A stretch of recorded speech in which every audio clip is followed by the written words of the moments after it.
আসসালামু আলাইকুম। আমি একটা ইলিশ মাছের রেসিপি নিয়ে আসলাম আপনাদের সাথে। কে কোথা থেকে আমার ভিডিওটা দেখছেন, আশা করি সবাই ভালো আছে।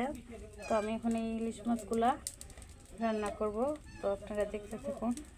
তো এর জন্য একটা পাতিল বসিয়ে নিয়েছি চুলায়। তো এখানে আমি পরিমাণ মতো তেল দিয়ে দিতেছি। তো কিছুটা পেস্ট দিয়ে দিতেছি এখানে।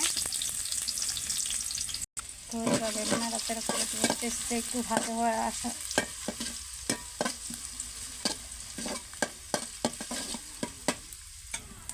তো আমার পেস্টটা একটু ভাজা হয়ে এসছে, তো এখানে আমি কিছুটা পানি অ্যাড করব। তো এখানে সামান্য পানি আমি অ্যাড করে দিলাম।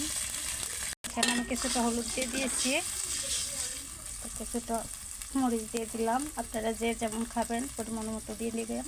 এখানে আমি সামান্য পরিমাণ ধনিয়া অ্যাড করে দিলাম, আপনারা চাইলে নাও দিতে পারেন। এই তো কিছুটা লবণ দিয়ে দিলাম, দিয়ে এবার আমি ভালোভাবে একটু নাড়াচাড়া করে দিব।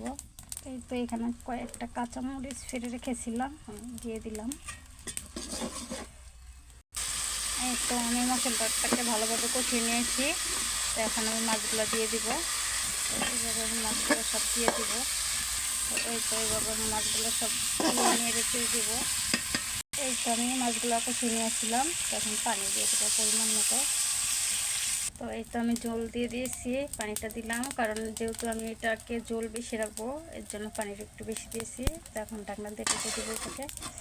তো এই তো আমার তরকারিটা প্রায় হয়ে আসছে। আমি 2টা কাঁচামরিচ আস্ত এখানে দিয়ে দিব।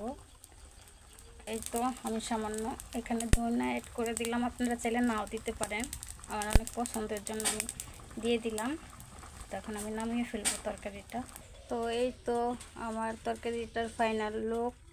তো আমার ভিডিওটা এই পর্যন্ত। যে যেখান থেকে আমার ভিডিওটা দেখছেন অবশ্যই আমার চ্যানেলটাকে সাবস্ক্রাইব করবেন, লাইক কমেন্ট অবশ্যই করবেন, শেয়ার বেশি বেশি করবেন। তো খোদা হাফেজ।